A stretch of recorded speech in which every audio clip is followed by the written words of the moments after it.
posição daríamos a Jesus Cristo? A palavra de Deus nos diz que Ele é supremo, supremo. O livro de Hebreus, em particular, nas Escrituras, nos aponta esta verdade, a supremacia de Cristo. Não há nada, não há ninguém que chegue próximo dele, Ele é acima de todos, o único. Vamos continuar então sendo abençoados nesta manhã, no livro de Hebreus, palavra de Deus, no capítulo 11, dos versos 32 a 40. Hebreus 11, 32 a 40. Antes de lermos esse texto, recordemos um verso em Hebreus que resume esta mensagem, a supremacia de Cristo. Nos fala de como Cristo é, em verdade, supremo. O livro de Hebreus é sobre isto e sobre as implicações disto para a sua vida. A grande verdade, Cristo é supremo. Sim, mas qual é o impacto e a implicação para você? O livro de Hebreus também faz essa aplicação. Mas, falando da supremacia de Cristo, no capítulo 1, no verso 3, diz assim: o Filho, Jesus Cristo, é o resplendor da glória de Deus e a expressão exata do seu ser, sustentando todas as coisas por sua palavra poderosa. Depois de ter realizado as purificações dos pecados, ele se assentou à direita da majestade nas alturas. Eis aí Jesus Cristo em poucas frases. Em verdade, supremo.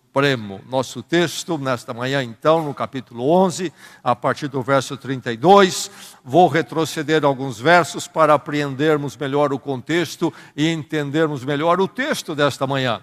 Deixe-me retornar ao capítulo 10, começando com o verso 36. Verso 36, ele diz assim: vocês precisam perseverar, de modo que, quando tiverem feito a vontade de Deus, recebam o que Ele prometeu, pois em breve, muito em breve, aquele que vem virá e não demorará. Mas o meu justo viverá pela fé, e se retroceder, não me agradarei dele. Nós, porém, não somos dos que retrocedem e são destruídos, mas dos que creem e são salvos. Então, verso 36, vocês precisam perseverar, de modo que, quando tiverem feito a vontade de Deus, recebam o que Ele prometeu. Como é que perseveramos? O verso 38 diz que nós caminhamos como justos na presença de Deus pela fé, mas o meu justo viverá pela fé. Justiça que vem da fé e não de nós mesmos. E o verso 39 é a grande afirmativa sobre o crente em Cristo Jesus, justificado pela fé. Nós, porém, não somos dos que retrocedem e são destruídos, mas dos que creem e são salvos. E aí no capítulo 11, versos 1 a 3, ele introduz a grande tese então desta fé. O que diz o verso 1 até o verso 3, ora, a fé é a certeza daquilo que esperamos e a prova das coisas que não vemos, pois foi por meio dela que os antigos receberam bom testemunho. Pela fé entendemos que o universo foi formado pela palavra de Deus, de modo que aquilo que se vê não foi feito do que é visível. E agora o nosso texto, então, a partir do verso 32, nesse capítulo 11. Vamos receber a palavra de Deus, que Deus abra o seu coração, Ele dê uma mente alerta, que todos aqui nesta manhã possam ser firmados, edificados na palavra. Não viemos aqui para ouvir palavras de homens, e nem comoções, emoções, acima de tudo, mas a palavra estável, segura e eterna de Deus. Que ela chegue assim ao seu coração. Diz a palavra, verso 32, que mais direi? Não tenho tempo para falar de Gideão, Baraque, Sansão, Jefité, Davi, Samuel e os profetas, os quais, pela fé, conquistaram reinos, praticaram a justiça, alcançaram o cumprimento de promessas, fecharam a boca de leões, apagaram o poder do fogo e escaparam do fio da espada, da fraqueza tiraram força, tornaram-se poderosos na batalha e puseram em fuga exércitos estrangeiros. Houve mulheres que, pela ressurreição, tiveram de volta seus mortos. Uns foram torturados e recusaram ser libertados para poderem alcançar uma ressurreição superior. Outros enfrentaram zombaria e açoites. Outros ainda foram acorrentados e colocados na prisão, apedrejados, cerrados ao meio, postos à prova, mortos ao fio da espada, andaram errantes, vestidos de pele de ovelhas e de cabras, necessitados, afligidos e maltratados. O mundo não era digno deles. Vagaram pelos desertos e montes, pelas cavernas e grutas.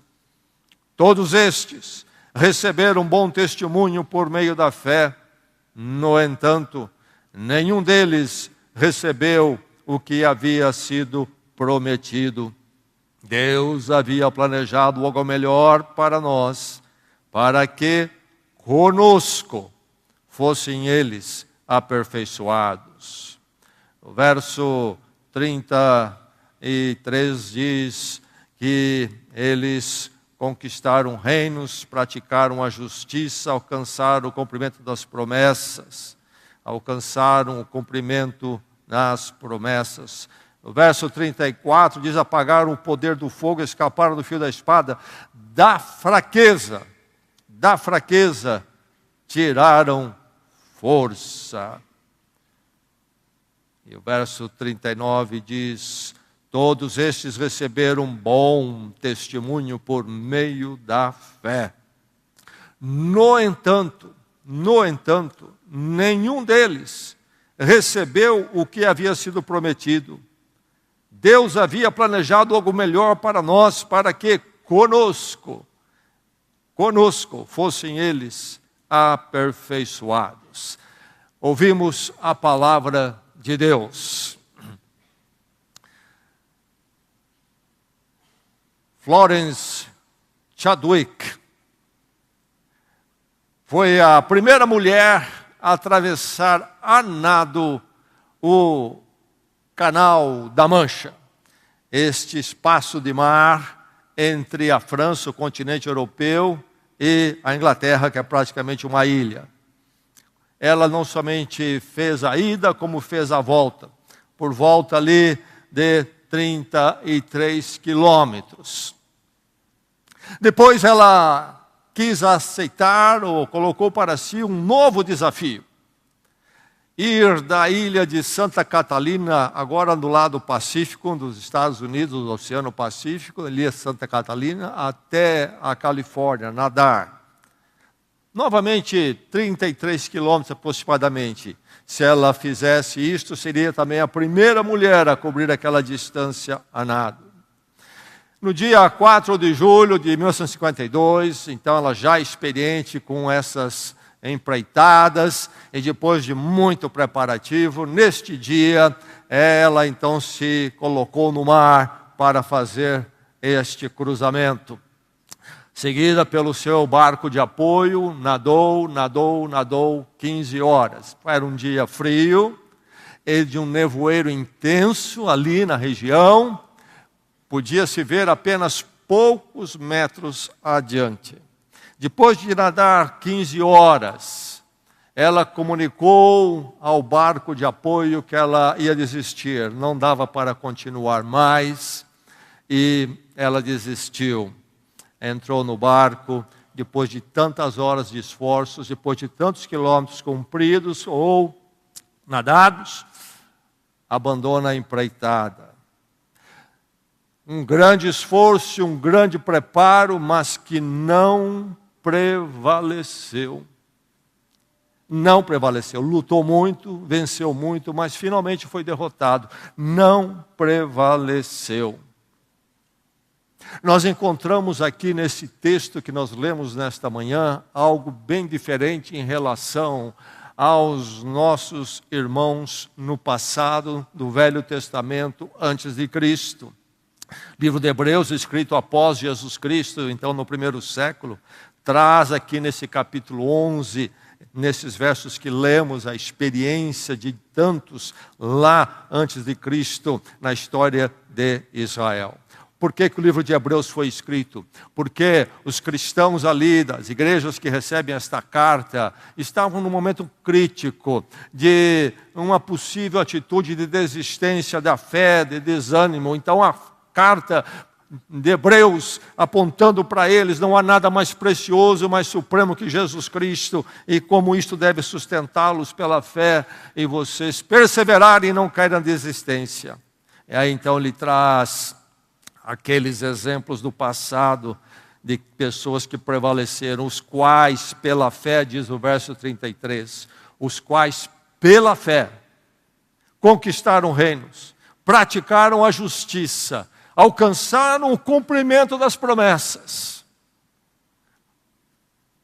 Gente do passado, que pela fé prevaleceu, tiveram a fé que prevalece. Por isso todos eles, diz o verso 39, alcançaram o bom testemunho por meio da fé. Bom testemunho de quem? Primeiramente de Deus, Deus testemunhando de como eles realmente prevaleceram, a fé deles era genuína. E então por esta fé é que eles prevalecem. Agora, antes de continuarmos falando sobre fé, e esse capítulo 11 todo é sobre fé, temos já visto os versos anteriores, muita história de fé. Mas lembre-se, quando se fala de fé aqui, uma pequenina palavra no português, então, com duas letras. É uma palavra breve, mas de um grande, enorme peso. Não é fé na fé. Não é apenas otimismo humano, vamos continuar com fé. Não é humanismo, nós vamos continuar. Não, é dependência da graça de Deus, conforme a revelação em Cristo Jesus. Deus conosco, que veio para andar conosco, revelar Deus a nós, tão próximo, e ir até a cruz para tomar o nosso lugar e toda a nossa culpa, e também vencer a morte, mostrando quem Ele é maior que a morte e a vida, e então nos dar também assim a ressurreição, a vida com Deus agora e para todo sempre. Então fé aqui é a fé da verdade do Evangelho, da pessoa de Jesus Cristo, Deus revelado em Cristo e a nossa dependência total dEle. É uma grande verdade por detrás dessa pequenina palavra. Então lembre-se o que é fé aqui. Toda vez que você ler fé aqui, fé como? Fé que prevalece. Prevalece por causa da dependência de Deus. E então prevalece-se na peregrinação pela fé. Eis a grande proposta, a verdade para o discípulo de Cristo, para todo o cristão. Nesse capítulo todo nós vimos diversas fases da história da fé, da história de Israel antes de Cristo. Primeiro, ele focou ali dos versos 1 a 7, num período que pertence ao livro do Gênesis, o primeiro livro da Bíblia, é a fase que chamamos de pré-dilúvio, até o dilúvio. Vai falar de Abel, Enoque, Noé nesses versos. E depois ele vai falar da fase patriarcal, quando Deus, então, conforme a promessa já no Jardim do Éden, Deus prometeu que haveria de resgatar o ser humano, e chega aquele momento que Deus pinça lá Abraão, para ser então aquele a partir de quem se formaria um grande povo, e através do qual, diz lá o Gênesis, seriam abençoadas todas as famílias da terra, e Deus então promete a Abraão e uma terra, um território para o seu povo. Abraão, eu tinha apenas um filho, aliás 2 filhos, e um filho da promessa, como poderia ele se tornar um grande povo? Deus disse que seria, e ele se tornou. Mas enfim, a era patriarcal, Abraão, um homem de fé. E aí então, os seus sucessores, filho, neto, vai falar de Isaac, vai falar de Jacó, José, versos 8 a 22. Depois ele entra no período do Êxodo, quando o povo, então, os descendentes de Abraão, o povo de Israel, está no Egito, se torna escravo ali, mas é um grande povo, e Deus liberta, o grande Êxodo.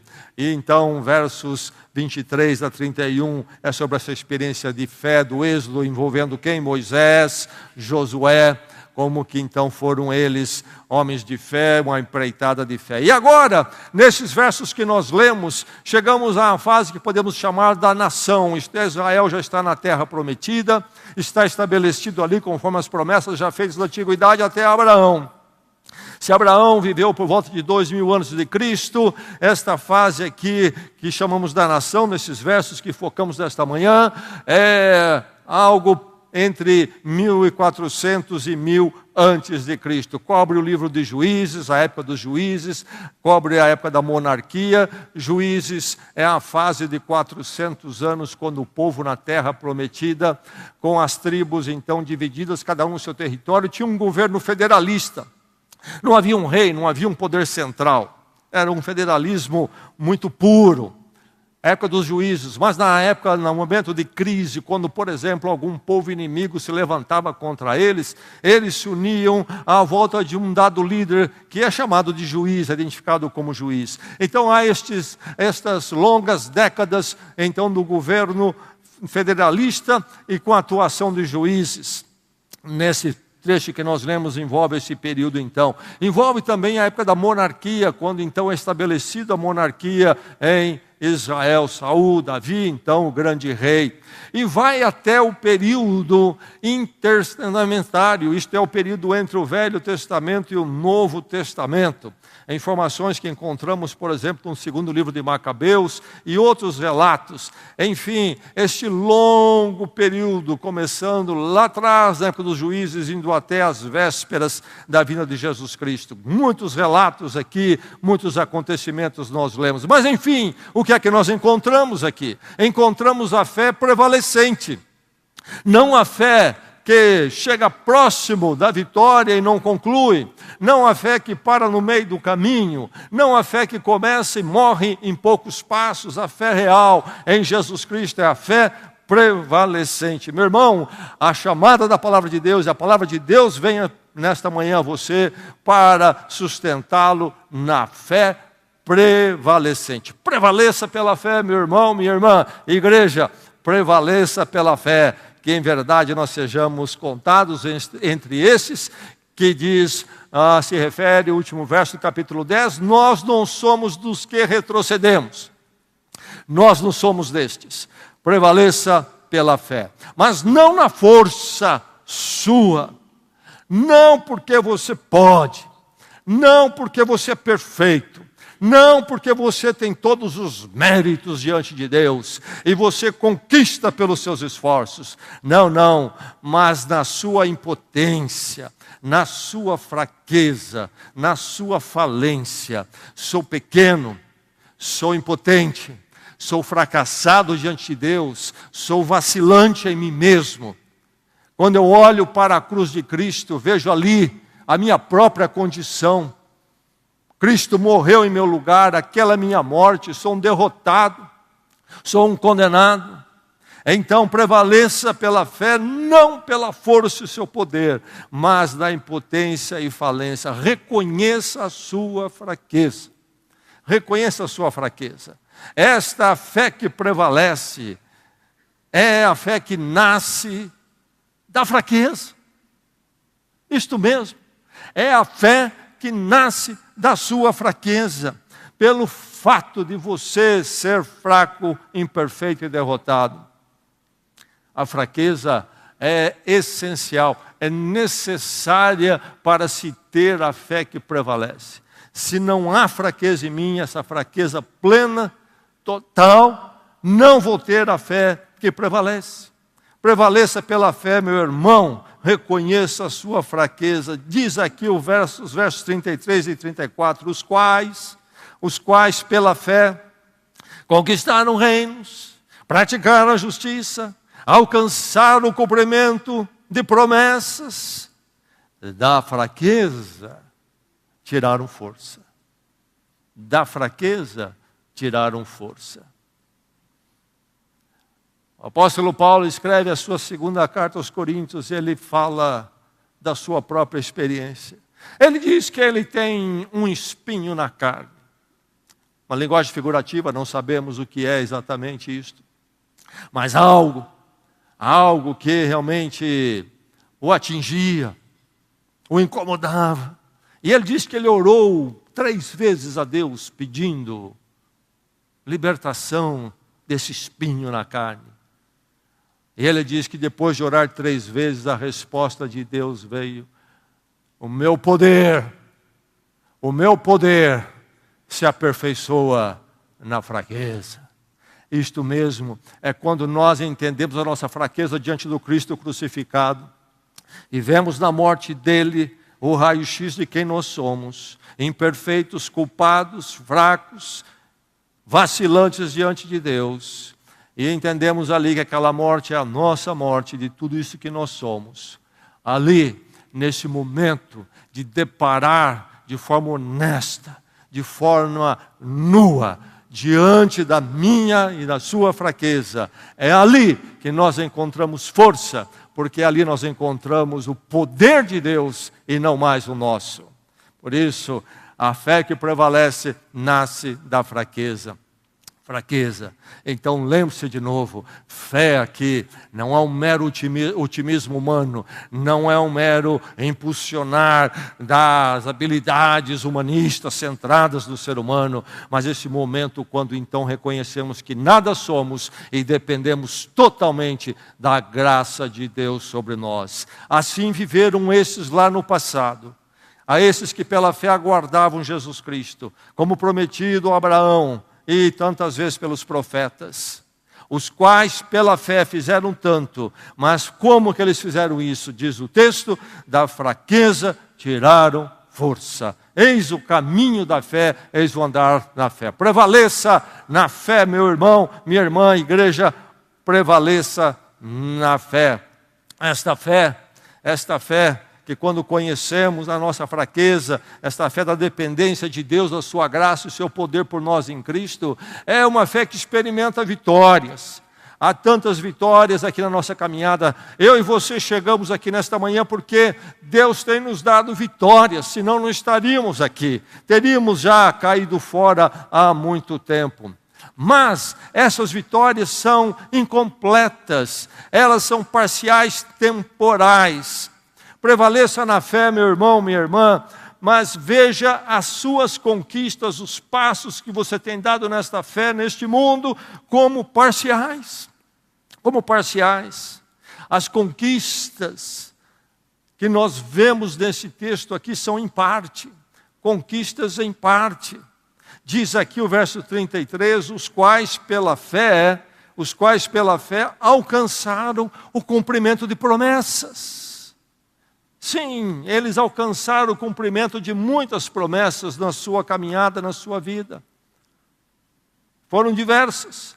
Não temos tempo para entrar em todos os relatos, mas são diversos exemplos aqui dados de gente que alcançou promessas. Alguns exemplos, ele cita Gideão, Baraque, Sansão, Jefité, Davi, Samuel e os profetas no verso 32, e aí ele vai continuar no versos 33 e 34, falar deles o quê? Eles conquistaram reinos, praticaram justiça, fecharam a boca de leões, apagaram o poder do fogo e escaparam do fio da espada, tornaram-se poderosos na batalha e puseram em fuga exércitos estrangeiros. Nós lemos estas coisas do Velho Testamento, que conquistas tremendas eles experimentaram, que cumprimento de promessas enquanto eles caminhavam na fé, pela fé na dependência da graça de Deus. E cita até o caso de mulheres, no verso 35, que mulheres que pela ressurreição tiveram de volta os seus mortos. Grandes vitórias e grandes promessas experimentadas na vida deles, mas Mas essas realizações todas que eles experimentaram e que eu e você experimentamos em nossa vida dia a dia, são realizações incompletas. Enquanto nós caminhamos neste mundo pela fé, tudo que nós experimentamos em vitória e prevalecer são conquistas temporais. Eu li até o verso 35, agora mesmo, falando destes que alcançaram tantas promessas, tantas vitórias, mas é interessante que a partir do verso 35 mesmo, depois de tantos relatos vitoriosos, ele vai do verso 35 ao verso 38 falar da experiência de sofrimento e até de martírio pela fé. Então, aí, vitória pela fé, que do ponto de vista humano, isso é o fim e a derrota, na verdade. Mas não do ponto de vista daquele que está na fé, prevalece na fé de Deus em Cristo por nós. As promessas são cumpridas em muitos sentidos, mas também a experiência deles, que à vista humana seria uma derrota total, chegando até o martírio de muitos. A realização plena da nossa fé, o prevalecer pleno da nossa fé é escatológico, é a palavra técnica para falar da obra da salvação que Deus começa com a primeira vinda de Cristo e vai realizando até o culminar, depois de passar pela morte dele e ressurreição. E ele sentar nas alturas à direita da majestade, é então o fim da história, o fim dos tempos, da ressurreição plena. A realização, o prevalecer desta fé, então, é escatológica, é nesse cumprimento de toda a obra de Cristo, que ainda está em andamento. Então, meu irmão, prevaleça, minha irmã, prevaleça na fé, prevaleça, aguarde o cumprimento na eternidade. Aguarde o cumprimento na eternidade. Cumpre-se na eternidade esta fé que prevalece. Note aqui a promessa futura no verso 39. No entanto, nenhum deles recebeu o que havia sido prometido. De um lado, ele já disse que eles alcançaram promessas. E ele cita uma porção de exemplos de grandes conquistas deste mundo. Mas aí ele relata aqueles que chegaram a serem sacrificados neste mundo. Onde está o cumprimento da promessa? Há uma promessa maior. A promessa das promessas.